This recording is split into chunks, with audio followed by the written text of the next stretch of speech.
Olá, tudo bem? Estamos de volta, felizes, com mais uma mensagem de Deus para o seu coração. Agradecemos o carinho de todos os telespectadores que nos assistem pelo canal 26, bem como pelas redes sociais. Está na tela nosso e-mail, confeapossível@outlook.com e também o WhatsApp, código de área 54 991 15 11 15. Agradeço a Deus pelos patrocinadores. Vienge, projetos de engenharia e arquitetura, e Postos Fênix. Como empresas de apoio estão conosco CB Imóveis, Moda Vírus e Barbearia Molina. Qual o tema de hoje? Creia no Deus vivo. Ser um seguidor de Cristo, ter uma fé inabalável, é sinônimo de poder celebrar a Páscoa com todas as bênçãos que ela proporciona. A Páscoa cristã é uma das festividades mais importantes para o cristianismo, pois representa a ressurreição de Jesus Cristo, o Filho de Deus. A data é comemorada anualmente no primeiro domingo, após a primeira lua cheia que ocorre no início da primavera.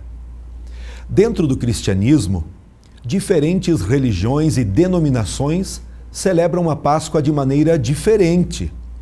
Por exemplo, enquanto os católicos são encorajados a não comer carne na quaresma, para os protestantes não existe essa restrição. Isso é um costume, porque na Bíblia não diz absolutamente nada que não é para comer carne, muito menos para comer carne de peixe. Além disso, os evangélicos não costumam celebrar todos os dias da Semana Santa, dando mais importância à Sexta-feira Santa e ao Domingo de Páscoa. Celebramos a morte na sexta e a ressurreição no domingo.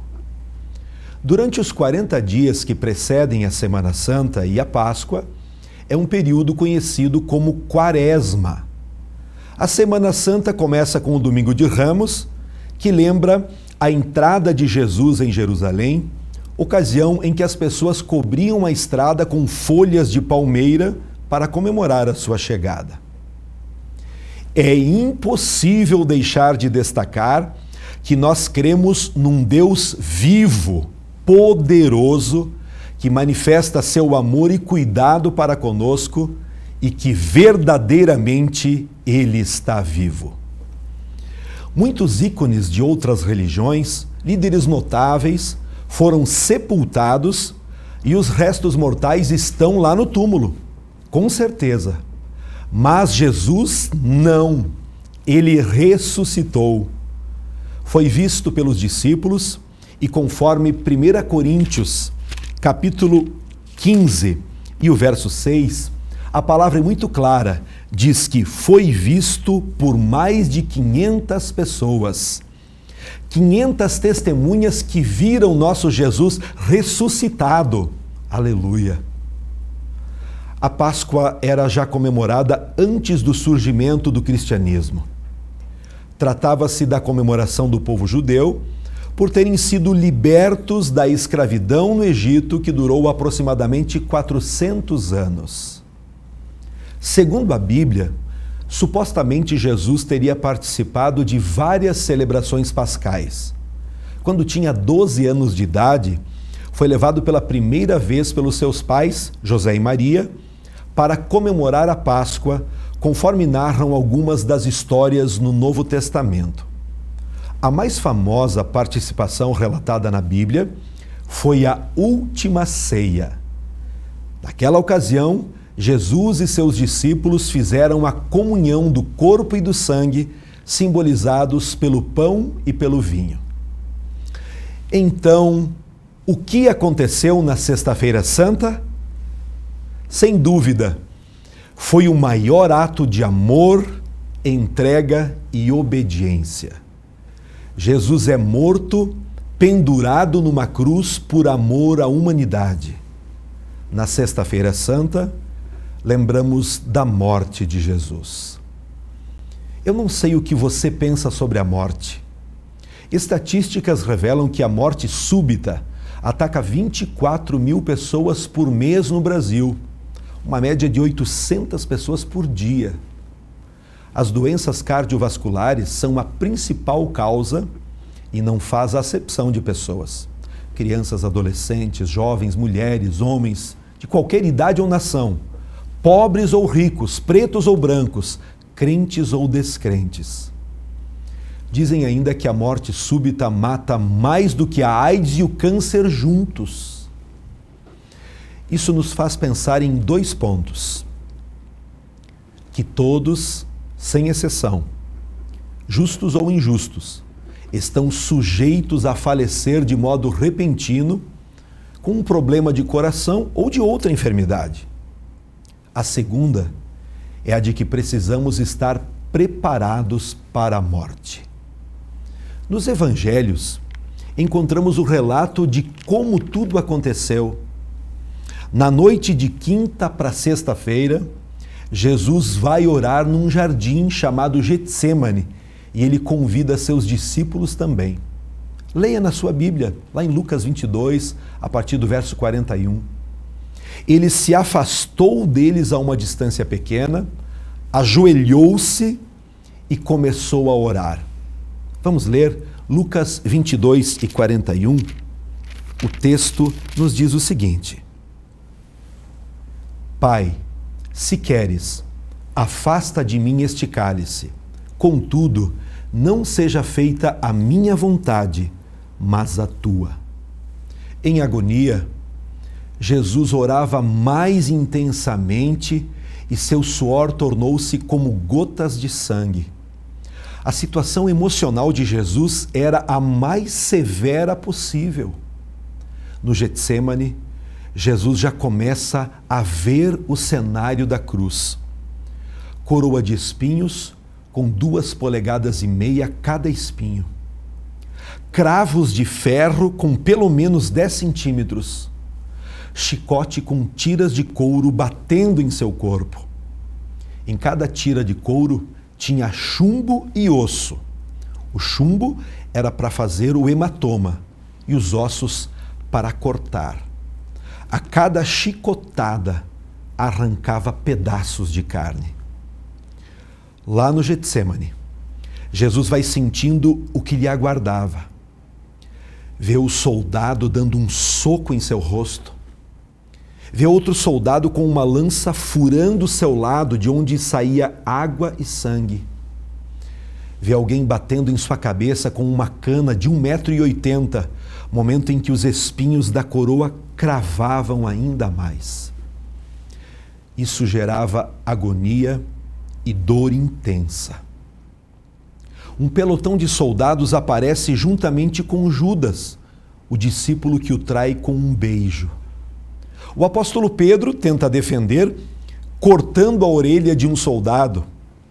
Jesus ajunta e cola a orelha no lugar. Mais um milagre.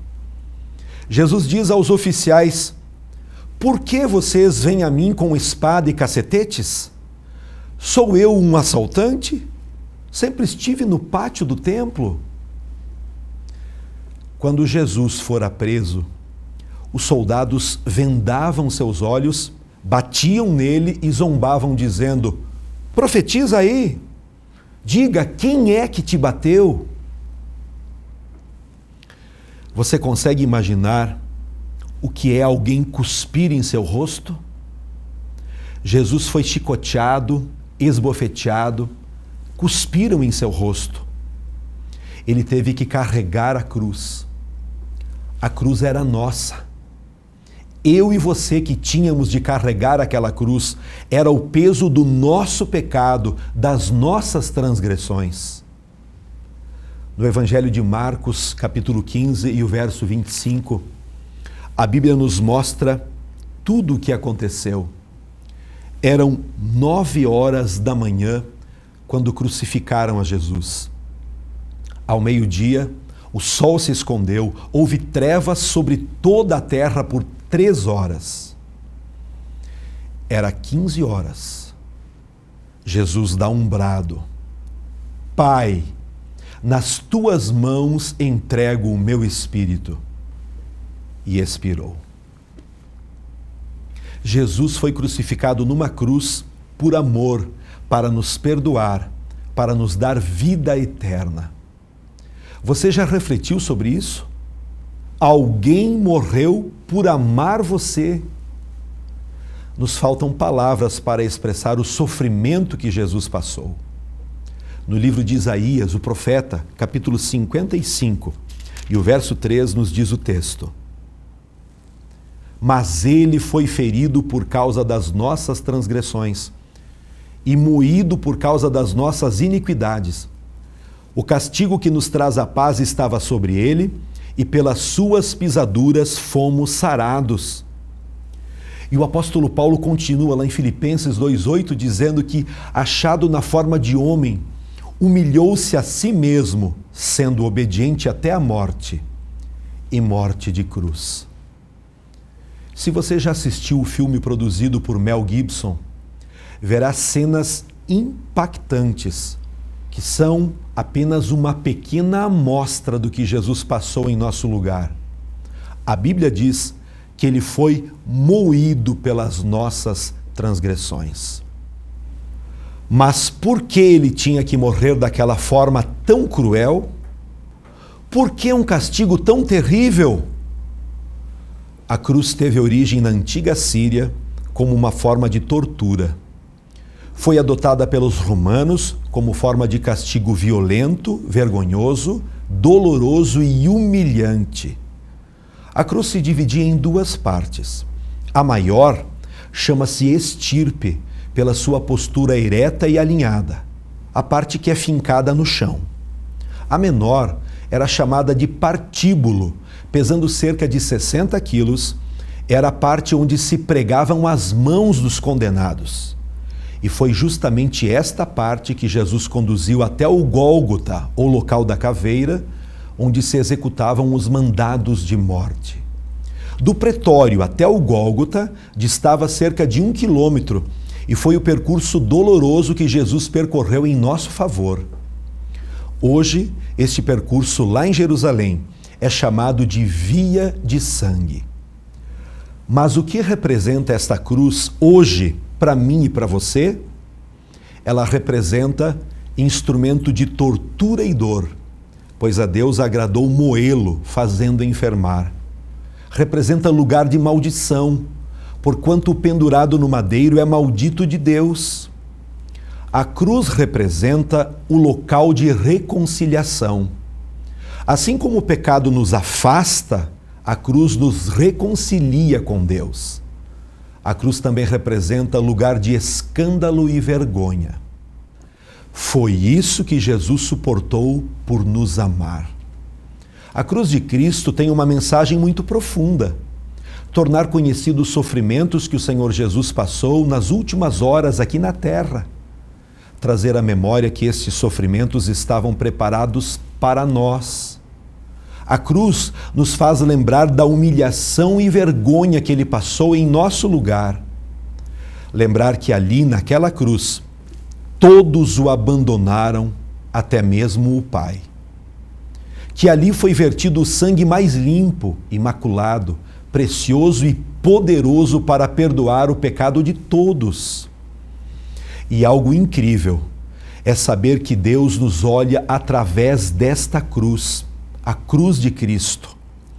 Quando contrasta o nosso pecado com o vermelho do sangue de seu Filho, ele não vê nenhum pecado, pois o sangue de Jesus nos purifica de todo o pecado. A cruz é o maior símbolo de amor, paz, humildade e sofrimento de todo o cristianismo. Não adianta você ter uma cruz na parede da sua sala ou no escritório, nem mesmo se você tiver numa correntinha no pescoço, se você não souber o que a cruz representa para nós. Que Deus nos ajude para não vivermos um evangelho sem cruz, um evangelho banalizado pela sociedade e até adaptado para a vida errada de algumas pessoas. A morte de Jesus nos lembra que todos os dias também devemos tomar a nossa cruz e seguir as pisadas do Mestre. Como cristãos, temos que fazer a nossa parte. Quando acumula o lixo em sua casa, alguém invade e vai ajuntando o lixo para levar embora? Não. Da mesma forma, em nossa vida espiritual, isso deve acontecer. Todos os dias acumulamos muito lixo através da mídia, até mesmo através de amigos importunos. Todo esse lixo deve ser lançado fora da nossa mente e coração. E cada pessoa deve jogar fora o que não presta. O que talvez você teria que jogar fora hoje, nesse momento? Teimosia, desespero, orgulho, quem sabe alguma raiz de amargura? Talvez conceitos errados do que é ser cristão. Pare de ser religioso. Seja obediente ao que a Bíblia, o livro de Deus, nos ensina. Páscoa não significa comida ou bebida. Páscoa não são ovos de chocolate. Não, não. A verdadeira Páscoa é a comemoração de um povo que crê em Deus, que Ele enviou o seu Filho Jesus e pagou todo o preço por nossos pecados. A notícia gloriosa, poderosa, é que Ele venceu o pecado e a morte também. Jesus ressuscitou e hoje intercede por nós diante do Deus Pai. Um Deus assim eu quero para a minha vida. Com um Deus assim, eu posso pregar com convicção. Posso anunciar que um Deus assim, verdadeiro, poderoso, que não está no túmulo, vale a pena você confiar e se entregar.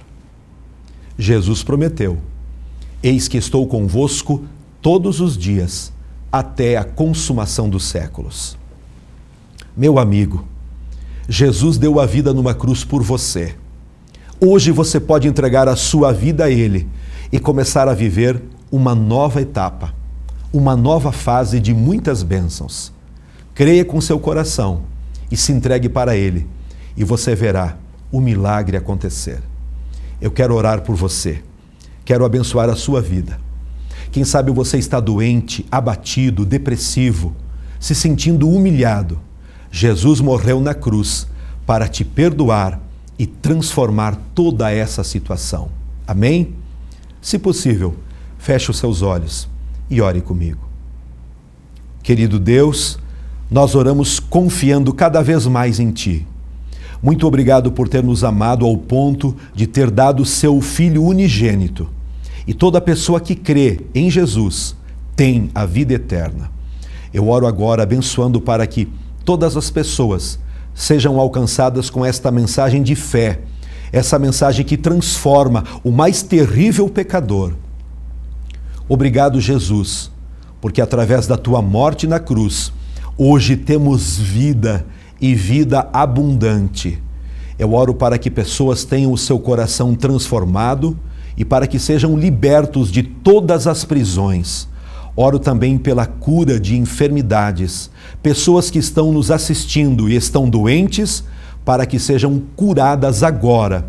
Porque a Tua palavra diz que o Senhor levou as nossas dores sobre si, as nossas iniquidades, as nossas enfermidades.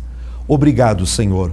A Tua morte nos trouxe vida e a ressurreição aumenta cada vez mais a nossa esperança, que quando confiamos, cremos num Deus poderoso que venceu a morte, é um Deus que pode e tem autoridade para nos livrar da morte também. Eu oro abençoando e crendo, agradecido em nome de Jesus. Amém. Queremos agradecer a todas as pessoas que estão acompanhando o programa Com Fé é Possível. Contamos com a sua oração, com seu apoio, pois nesta programação não estamos numa luta que é contra carne e sangue, mas é contra o invisível, o sobrenatural, contra as hostes infernais que tentam destruir a sua vida. A nossa missão é abençoar a sua vida, abençoar a sua família. E se você deseja nos acompanhar nas pregações ao vivo, você será bem-vindo. Igreja ao Brasil para Cristo, na Rua Sidney Guerra 915, aqui em Erechim, saída para Gaurama. Você e sua família serão bem-vindos, todas as quintas e domingos, às 19h30. Que Deus te abençoe, que Deus levante você e que você comece a viver uma vida com mais fé, amor e compreensão. O nosso desejo são as maiores bênçãos de Deus sobre a sua vida. Um forte abraço e até o próximo programa, na paz de Cristo.